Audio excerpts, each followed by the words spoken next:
Good afternoon, everyone. Apologies, first of all. Obviously, the session, I was supposed to do my podcast this morning. In all truth, I woke up and I just didn't feel like anything today. I felt really flat. I felt really apprehensive, anxious. I think, obviously, I had an amazing weekend with my children. And then after they go, sometimes I really can hit a real low. And I bury myself in loads of other stuff, try and stay busy and stuff like that. And just today, sort of almost the second day, it's a bit like after training, the second day always seems harder. So yesterday I took myself away down to the beach for the day, put myself first and just sat there and just done lots of thinking about life and things I want to achieve over the next month or so. And also processing stuff that's gone on recently. You know, there's a lot of pain and hurt inside me at times, and sometimes it's very hard to just, as much as I want to support everyone else, and everyone does support everyone, sometimes you just don't want to admit that, but there's nothing wrong with admitting it. That's what I want all this to, if it does one thing, is to make people realise that the worst thing you can do is not say anything, no matter what it is, no matter how trivial, how small you think it is. Make sure you open up and talk about it. I didn't turn my timer off, oh dear. So I waited. I then decided to pick myself up. I went for a run to try and clear my head. I went to one of my favourite places, which is the reservoir locally. It makes me think. I just love water. When I'm feeling like that, I like to be around water or the woods and stuff like that. It's the best of both worlds there. Went for a nice run, cleared my head a little bit. Hamstring still not 100%, so I couldn't really push as hard as I wanted to, but I was still really happy with the time I ran. I then come back and did 10 rounds on the bag, which is a real mixed emotion for me. So one of the things I wanted to talk about today was loss. So obviously I touched on the children there. So what would be harder, not having children or only seeing them every 2 weeks? And everything I was trying to think about was about perspective. Used to be quite good at football. Can't play football anymore.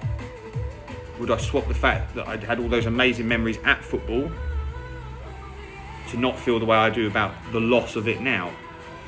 The boxing, obviously I got to a reasonable standard in the boxing, pushed myself really hard, took myself out of my comfort zone, madly fell in love with it, did all my badges, all my coaching qualifications, everything. It's still a massive part of my life. Being told that I can never fight again, that was a huge loss, and that took a lot of time to get over. And to be honest, I don't think I'm even over it now. Like, I have a little flow on the bag and this, that and the other, and all of a sudden I think, do you know what, I wish there'd be a way around this and I could get one more fight. And I think a lot of people do that, and I think the thing I came to realise at the end of my session today was that we are all getting older. There's nothing we can do to slow that down. There's you've lost loads of things in your life. You've got so many things ahead of you to potentially look forward to. When I stopped playing football, I never realised I'd go on and do the boxing to what I achieved. So had I known that, would I have swapped? Would I have, but I remember feeling low at that point. As I see my children getting older and they're doing more and more with their lives. And sadly, as you get older, you don't want your dad involved in your life as much as possible, as much as you did rather, unless of course you need money, in which case then I get a text message. But it is hard to process that sometimes. And there is an empty void sometimes when they go. So it's about what would you replace in that void? Is it exercise? Is it alcohol? Is it drugs? Is it, a relationship that you're not happy in? Or is it money? Is it, whatever that void is, unless you take the time to understand that and process that, it's always going to be there. No matter what you try and put in the way, that will always be there. So, and a lot of that comes from yourself and self-love, self-care.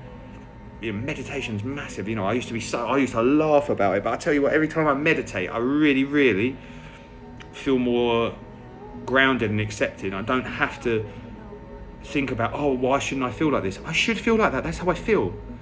If you're an emotional or a passionate person or whatever, you should have feeling, you should have emotion. And there's nothing wrong with that. And don't be afraid to share that, and share that with people close to you, or sometimes take yourself away, do what you need to do for you. So that was the main points I wanted to talk about this week.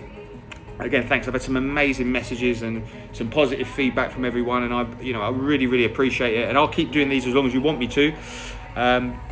I do struggle with topics at times. If there's something you want to comment on, feel free to comment or direct message me, and I'll do my best to get back to you.